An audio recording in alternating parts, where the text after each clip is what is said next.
This brand does $67 million a year on Amazon, and they are dialed on exactly how they do their product inserts. While you're sitting out there getting just a couple of reviews, wondering why you're not getting more reviews, why you're getting bad feedback, these guys have mastered exactly how you get product reviews. In this video, I'm gonna go through all the different types of product inserts that you should have and the product reviews that you can get from them while doing this completely compliant with Amazon's terms of service. I've gone through every product insert strategy out there. The QR codes, the landing pages, the freebie funnels, all of these different things. And some of them work, but the reality is most of them right now will get you completely banned on Amazon. You do not want to do this. What you need to do is have things that work the way that Amazon wants you to do that. What's up, guys? I'm Nick Hall. I used to run a Better For You CPG brand, sold that 2.5 years ago, and now I run Revive Marketing Partners, where we help all different types of brands from $200,000 a year to $20+ million a year on Amazon. I hope to give you massive value through this video. Number one, why do you even use product inserts? This is the thing that's been talked about a lot. It's an extra cost. Why would you use them? Well, you're spending all this money to get these customers. Then they open the box and then you have zero communication with them. So there's multiple reasons why you're gonna wanna do the things that I'm gonna tell you to do. The biggest one that people know is intercepting the negative reviews, okay?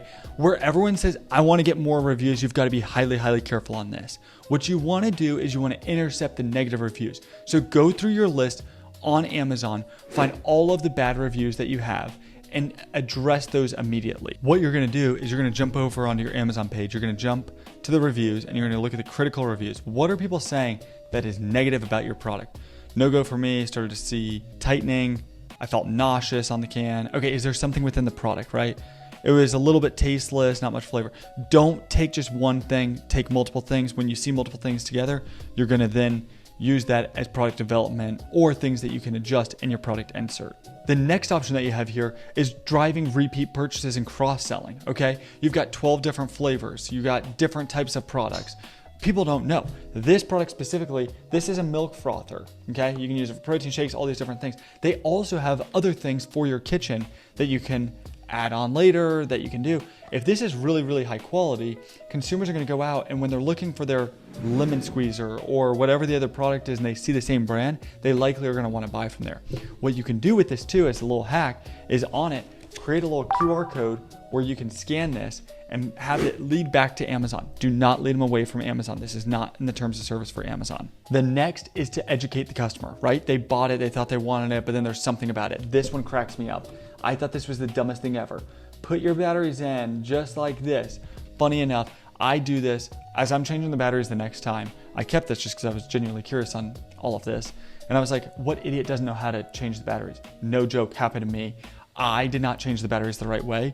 Well, now I feel like the idiot, not them. They told me exactly how to do it. I just did it the wrong way. Most of the time, when you've got bad reviews and you've got a good product, it's usually misuse, not necessarily the product. So you've got to make sure that you adjust on this. Number 4, this is establishing trust and transparency. Check this out. They talk about their family. This is a family business. We genuinely care about you. We're doing this because we had an issue. This is a place that you can put your story where you build your trust and transparency. The last one here is setting the expectations. You've got to set the expectations for what people are expecting. If you look at supplements, a lot of the time they'll say what you'll see after 7 days, 30 days, 60 days, 90 days, and you'll be able to see the adjustment on that, right? If someone's expecting to get better sleep tonight and they take it, they're immediately gonna leave a review and say I didn't get good sleep. But if you set the expectation, they'll be able to know that after 7 nights, after 30 nights, after 60 nights, this is where you start to feel better. So you know why we should use the product inserts, right? But this is huge. What is it that gets you banned? We've got to go through these things. There is a number of different things. I'm just gonna list some of them right here. Amazon's TOS violations. These will get you suspended, okay? Do not ask for 5 stars. Do not ask for positive reviews. Do not ever offer anything in exchange for a review, a discount, a free product, a giveaway, anything like that.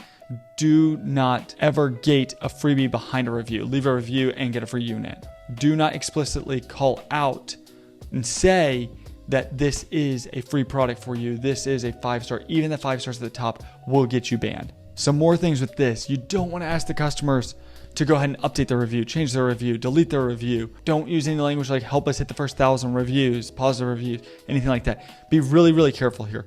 Do not reach out to these reviewers via a DM or email. I promise you, Amazon is substantially smarter than you think that they are. Okay, and one of the last points I want to make is that you've got to match the problem that you're solving with the right card. This is just like sending a Facebook ad and saying you're going to get the best night's sleep ever, and it's a supplement that has good for sleep, and it's good for energy, and it's good for all these different things, and you send a sleep product with a different card, right? You don't want energy and sleep in the same one. You've got to make sure that you're very good at putting these together. Your intentions on this are massive. So getting hit with negative reviews before you can respond, here's the answer that fixes that. Okay, customers are buying once and never coming back, insert for that, and so on through each one of these different cards. Okay, I'm gonna rapid fire 7 different cards that you can use that are gonna be super, super helpful for you. Number 1, intercepting the negative review. This may be a customer service interceptor card. That's what I like to call it. Number 2, the subscribe and save / cross-sell. On the back of the sheet, go ahead and use the QR code, lead them back to the Amazon store, not your website. Number 3, the education card. How to use this, when you'll start to see results. Number 4, the ingredient transparency card. Here's all the different ingredients we use. This is why it tastes like this. This is why you get the feelings of this, whatever it may be. Number 5, what to expect timeline. 30 day, 60 day, 90 day, what should you feel? Number 6, a founder's letter. This is gonna be huge. Builds the emotional connection. Number 7, the recipe / usage inspiration. How should you use this? What product should you use it on? These 7 different things are amazing to use them for. You do not need all 7, but pick 1 or 2 main ones that you want to use. So now that you know how to use your insert to build the reviews and protect the account, the next step is making sure that your listing is actually winning the buy box, because reviews alone will not get you there. I'll link the video right here. We'll see you in that one.